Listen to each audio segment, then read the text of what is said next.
Hello everybody and welcome to another episode of the 5 Rounds Podcast, the only podcast out there with the cardio for those deep water championship rounds. I am Mags and I have just gotten through watching one of the most exciting cards of the year, the last numbered pay-per-view of 2021, UFC 269, with the double title matches of Amanda Nunes defending her Bantamweight title against Julianna Pena, and Charles Oliveira defending the lightweight title against Dustin Poirier. So before we get into that main card, let's quickly run through these prelims.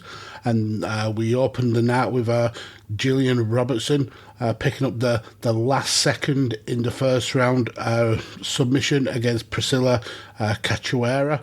A bit controversial, this one, because as Gillian locked in the rear naked choke, Priscilla was trying to essentially eye gouge Gillian Robertson with her thumbs.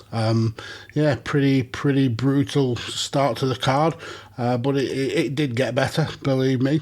Then we went into the bantamweight division. Tony Kelly picking up the second round KO of Randy Costa. Featherweight division, Ryan Hall got the decision against Derek Minner. And then Erin Blanchfield got the decision in the women's flyweight against Miranda Maverick. The last of the early prelims ended with a first round sub for Andre Muniz against Eric Anders in the middleweight division. Going into the televised prelims, we started with Bruno Silva getting the first round KO of Jordan Wright. And then we got Tatu Vasa getting the comeback second round KO against Augusto Sakai, and we also got an in the octagon shoe, which is absolutely amazing. Dominic Cruz, after his weekly beef with DC on commentary, picked up the decision against Pedro Munoz. And then in the featured prelim, shock victory really for Josh Emmett picking up the decision against Dan Aggie after a few moments in the fight where he could have won it cleanly. But Josh Emmett picking up a huge victory against Dan Aggie there. So going on to the main card, we opened up with Sugar Clown Sean O'Malley, been in the news recently with Dana White being asked about why he's been fed lower ranked fighters, and Dana saying, look, this kid he's not Hamzat, he's not a killer, he needs essentially baby stepping. Saying that, Raulian Paiva, his opponent, was certainly a step up in quality to the opponents he's had recently, and he shown props to him, whether you love his character, whether you hate his character, whether you think he's trying to be outrageous for the sake of being outrageous. He delivered in the octagon. Started quite conservative for a Sean O'Malley fight, switching stances a lot, threw some kicks to the body, tried for an oblique kick, landing some low kicks, accidentally landed a shot to the cup, which calls for a break in the action. Once we get back to the restart, Sean O'Malley again is switching stances, but this time he started to throw more jabs and throw some really tasty offense, and is able to kind of avoid the counter punches as well. Paiva did kind of start showboating a little bit of his own, dropping his hands, trying to goad O'Malley in. O'Malley lands a clean right, follows it up with a jab. He's able to really start picking off Raulian Paiva, and then goes back to the low kicks, and then hits another right hand jab, pops it again. Paiva lands a shot of his own, but O'Malley's, one thing that he has really, really improved is his head movement. He's in and out. He's very, very hard to punch. and he was laser accurate with that right hand jab, and it really started to wear on Pena. You could see his neck snapping back, and one shot just landed straight down the middle. You could see that Pena was hurt. Pena tries to come in and swing back, but O'Malley just pins him against the cage, starts swinging on him and landing some huge shots. Pena drops to the floor. The ref calls it in, Jason Herzog, and this is a huge victory for Sean O'Malley, and it's incredibly likely that he will go into next week with a number against his name, finally breaking into those top 15s. So great win for Sean O'Malley there. On to the second fight on this main card of 5 fights. We drop down to the flyweight division. Cody Garbrandt making his flyweight debut, taking on Kai Kara France. Cody actually looked pretty good. I mean, we've seen him struggle to make weight at bantamweight, so for him to come in at flyweight looking as good as he did was testament to him. Only problem is he didn't back that up in the cage. He started off pretty sweetly. He had control of the outside of the octagon, really kind of using lateral movement to keep Kara France at bay. He's able to land testing low kicks and teasing jabs before Kara starts attacking the body, landing some huge shots. Then he lands a good, massive overhand right, which drops Garbrandt to the floor. Garbrandt is able to get back off the floor, and he's kind of starts backing up towards the cage, trying to goad Kara France into shooting range, which he's able to do, and he's able to get the takedown, but he just doesn't have the wherewithal to keep Kara France down on the floor. Quickly, they are both back on the feet. Kyle lands another right hand, which is just blocked. Lands a jab, and then follows that up with the overhand right again. And Garbrandt is hurt this time. Goes down to the floor. Kara France gets a couple of shots in terms of fight fit enders, and Herb Dean has no option but to wave this fight off.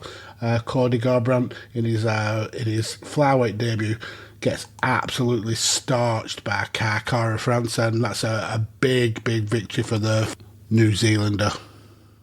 It's very interesting that he was on the same card as Dominic Cruz, a guy who 5 years ago, pretty much within a couple of weeks to exactly 5 years, that he shocked the world when he took the bantamweight title from Dominic Cruz, and then since then he's gone on a terrible run, losing 5 out of his next 6 fights, to the point where Dominic Cruz has got away, come back, and is back in the winning mentality, and Cody Garbrandt is absolutely struggling. There's a lot of rumour and innuendo that he was going to call it a day after this fight. Personally, I think there's still a lot for him to do. I just don't think flyweight is the division for him. But yeah, great victory for Kara France, another fighter who perhaps will be jumping clear up them rankings when it comes to Monday. Next up at 170, we had Jeff Hands of Steel Neal taking on Santiago Ponzinibio. Jeff coming into this fight with a lot of controversy. With about 2 weeks out from the fight, he was arrested on some pretty serious charges in terms of driving under the influence, unlawful possession of a firearm. So yeah, not exactly the most perfect way to set up for a fight, but he ended up getting the split decision in what I don't think it's a hard choice to say was probably the weakest fight on this whole card, the least entertaining. Ironically, it was the one fight on this main card that went the distance. It was an incredibly nervy performance from both guys. We're used to seeing the likes of Jeff Neal and Santiago being able to really put it on an opponent and really have kind of like a high pace of output. That just didn't really come in this fight. Probably the most controversial was the fact that Santiago got reprimanded from the referee a number of times for having his fingers pointing outwards and catching Jeff Neal in the eye. In terms of action, I suppose that Jeff Neal had the better of the fight. He had the bigger shots, especially in a nervy kind of almost razor thin first round. I think the power of Jeff Neal's shots probably made the difference to the judges. The fact that he was able to cut the right eye of Ponzinibio, I think that kind of would have lent in towards his favour. Going into the second, Ponzinibio did kind of turn the heat up a little bit, landing more low punches, landing more leg kicks, mixing it up a little bit more, but still not to anywhere near the output that we know that he can do.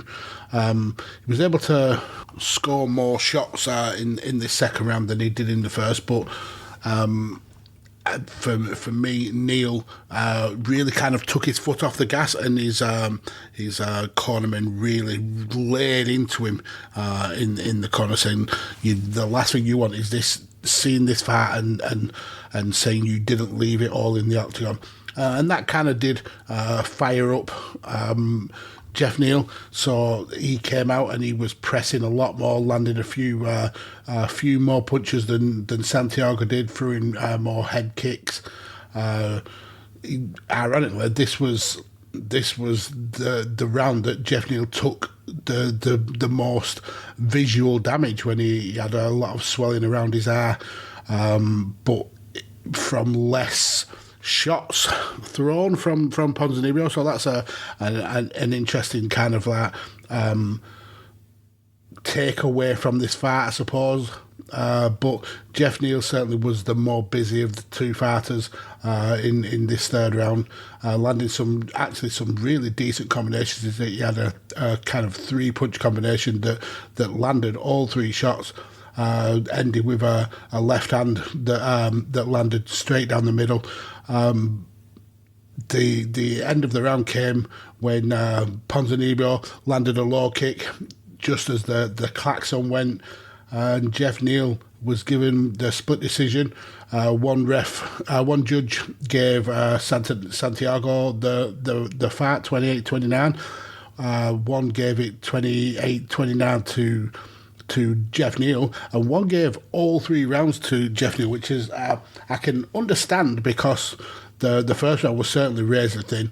The second round, I would have lent more towards Ponzinibio than Jeff Neal, but to give all 3 rounds kind of like takes away from Santiago's attack in that second round, I think. So I personally want to give it that, but the right person won the fight, and hopefully Jeff can sort out his legal problems and get back to doing what he does best, and that's absolutely starching people. Up next is the first of the 2 title fights.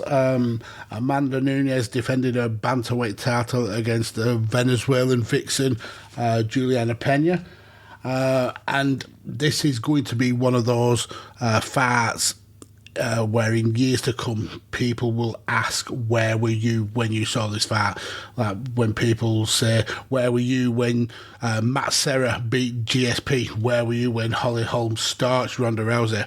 Where were you when Rose Namajunas destroyed Joanna Jędrzejczyk? Where were you when Michael Bisping shot the world and beat Luke Rockhold? Where were you when Julianna Pena starched Amanda the Lioness Nunes? And I've got to give myself a huge pat on the back, and this can be corroborated by Mr. Christopher Platt in the Chairshot DM group. I called this. I said that I've got a soft spot for Julianna Pena. She's really come into this fight with a huge kind of chip on her shoulder and very, very aggressive. Sometimes that can be out of nerves, out of fear, but I just got the feeling that she wanted this. And it's been almost 2 years since Nunes defended this title.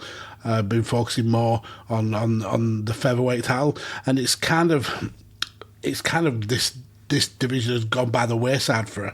And so Julianna was kind of like taking the whole of the division on her shoulders. So we getting into the fight.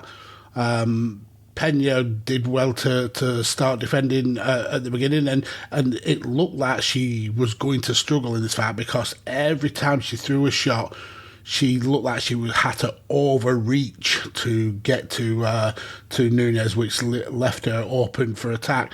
The issue was that, we'll get to the second round, but the issue was that Nunes put herself in the perfect range to get hit by Pena. But in this first round, Nunes was as dominant as she ever looked. Was able to rattle off some big shots. Nunes knocking Pena to the floor a couple of times.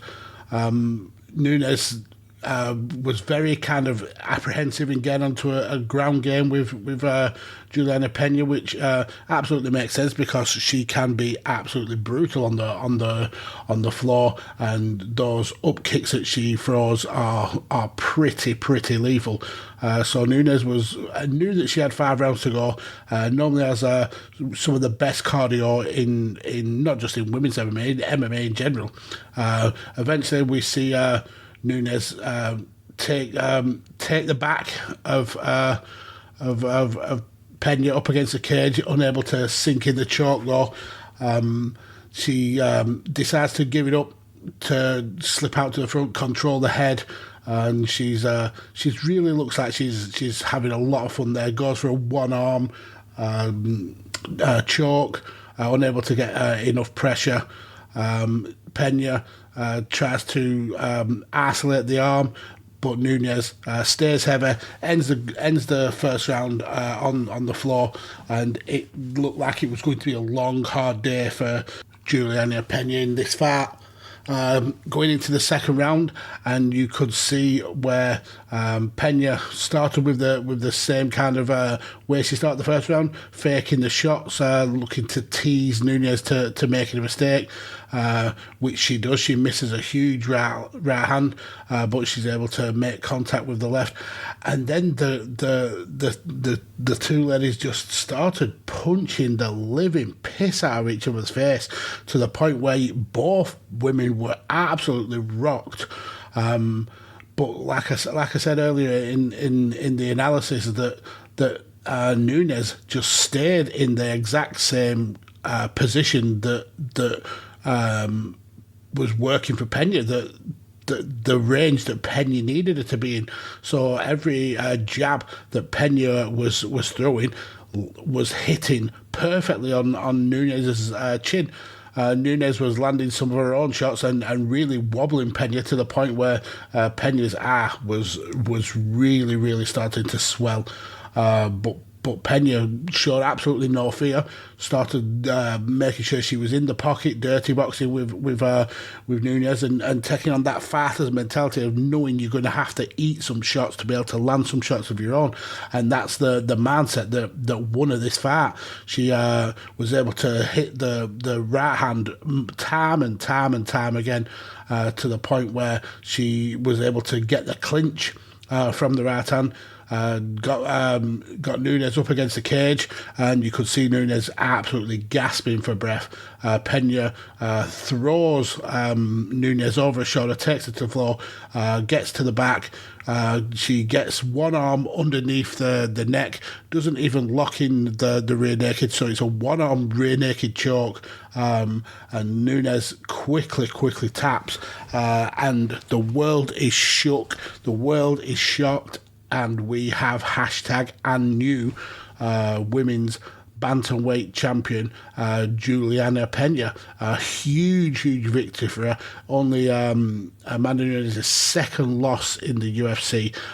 Great victory for her. And yeah, it'll be interesting to see where Nunes goes from here, because obviously she's still the featherweight champion, but there's a lot of talk of Kayla Harrison having meetings with UFC after this event, so maybe that's kind of been distracted. I know that she's had to face a lot of questions about Amanda Nunes, about Kayla Harrison, and with Pena kind of having this massive chip on her shoulder. I think all the stars are aligned for Nunes to take her eye off the ball, I suppose. But I could just as easily see the UFC wanted to run this straight back. So yeah, we'll see what happens in the upcoming weeks with the regards to the women's bantamweight division. But a huge victory for Julianna Pena. Well done to her, the biggest outsider on the card by a long way, and props to the guy who threw $318,000 on Amanda Nunes to win this, to only be looking to pull back $31,000. Yep, bad day at the office for that guy. So let's go into the main event. Light heavyweight title on the line. Charles Oliveira, who picked up the title with the win over Michael Chandler not so long ago, taking on Dustin Poirier. Dustin, who's obviously been in the Conor McGregor killing business recently, looking to cement his legacy. And I'd been hearing rumours all week that perhaps Dustin was looking to maybe knock MMA on the head. I know he's made a hell of a lot of money with the Conor McGregor fights. His sauce business is doing absolutely super money. So maybe he wanted to walk away with his faculties intact, I suppose. But going into this fight, I mean, the title on the line, that can certainly change a man's opinion. And yeah, this fight was absolutely everything that it needed to be. Two of the best fighters in the world, no matter what division. For me, I only saw Dustin Poirier having one kind of route to victory, and that's on the feet, because of just how powerful his hands are. But I thought that Charles certainly had more tools in his armoury.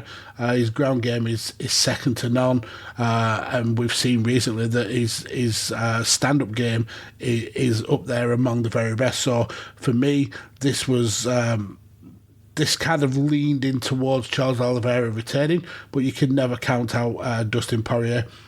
And we start straight away with Charles Oliveira landing a leaping knee.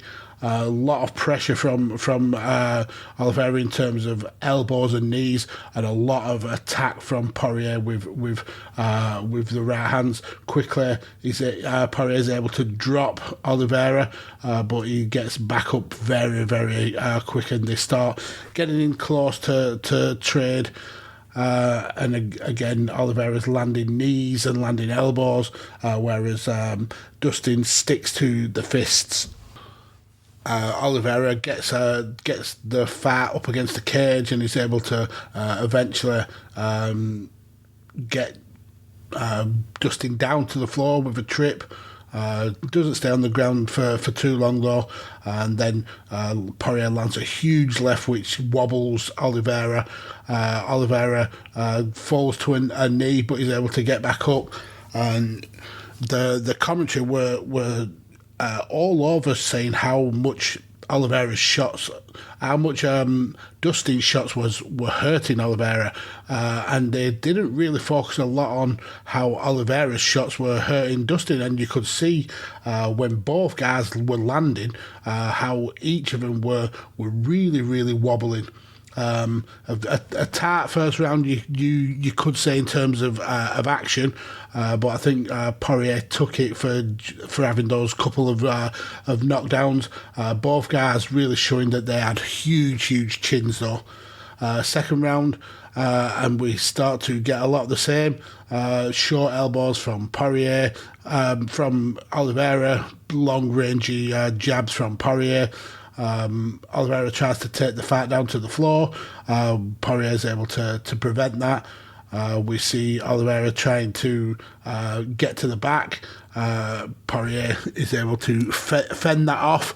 And then once we see Oliveira able to transition into getting in guard, Poirier just clamps down for the rest of the round, locking up Oliveira, trying to instead of taking any damage or trying to even get back to his feet and inflict some of his own damage. It's just a case of hold on tight, know that you've lost this round, and start the next round on the feet, because Oliveira just was able to control Poirier's movement, so he wasn't able to get back up. So the only kind of option Poirier had was to make sure he didn't take a lot of damage, and he was able to do that, holding him tight in full guard. Oliveira was trying to push his arms out and separate the guard and land short elbows and forearms, but Poirier did a great job in kind of mitigating the damage, but this was certainly a very, very strong round for Oliveira. Then we get into the third round, and all the momentum was with Do Bronx. Lands some big kicks to the body, and the damage to Poirier's liver was really showing in this third round. He'd essentially taken so many big shots to the body from the knees and from the elbows and from the kicks that even though the commentary didn't kind of focus on that, you could tell that they were really hurting Poirier. Poirier tries to land a strike. Oliveira is able to slip it, get the back, start backpacking on top of Poirier. Poirier carries his opponent's weight and is trying to stop Charles getting his hand off the ground, which would then mean that he could slip the rear naked choke in place. He tries in vain, but unfortunately Oliveira is just so good at this game. He was able to get the choke in. Poirier has no option but to tap, and Charles Oliveira, who won the title with a knockout, defends it for the first time with a choke. Great victory for Charles Oliveira, and just a shame for Dustin Poirier, because he's become kind of like almost a cult hero with his actions against Conor McGregor. So yeah, it's hopefully he's not retiring. There's still a lot more that he can do in this division. But yeah, we're well in the era now of Charles Oliveira. For me, I can only see perhaps Gaethje being able to take him on. But again, if it comes to ground game, Gaethje's as rudimentary as Poirier is. For me, the only real kind of challenge to this title reign will be Islam Makhachev, someone who can certainly hang with Charles on the ground, and someone who's also got the chops to be able to hang on the feet with Charles. So yeah, that's the fight I'm eagerly waiting for. But I think it's Justin Gaethje who's next in line. You could see he was in the crowd, and Dana was kind of like hinting that he'd be next. So yeah, we'll see where it goes from there. But all in all, this is one of the better cards of 2021 in a year where we've had some really, really good cards. So if you haven't watched it, first of all, I massively appreciate you for having 5 rounds as your kind of go-to for MMA news and analysis. But I implore you to go and search out this and see if you can find the highlights because it's a really, really good card. That's 269 though in the bag. And then next week is the last show of the year, finishing pretty early for UFC. Normally they have fights going well into late December, early January. But it's a good fight, a good card to end on. We've got Angela Hill taking on Amanda Lemos. We've got Rafael Assunção taking on Ricky Simone. Stephen Thompson versus Bilal Muhammad in the co-main. And Derek Lewis versus Chris Dorcas in the main event. So yeah, definitely check in on 5 rounds next week to hear the fallout from that. But other than that, again, thank you everybody for listening. You've really kind of made me proud of 5 rounds. The numbers are going up in every single metric on all the platforms that this goes out on. So I massively appreciate every single one of you for tuning in. You can follow me on the Twitter at PodfatherMags. Follow my missing co-host Carlos at Kirby_Carlos, and definitely go and check out all the amazing content creators on the networks that we are proudly a part of. That's Visionaries Global Media, that's The Chair Shot, and that's Radio Tekkers. Thank you all for listening, and that is the end.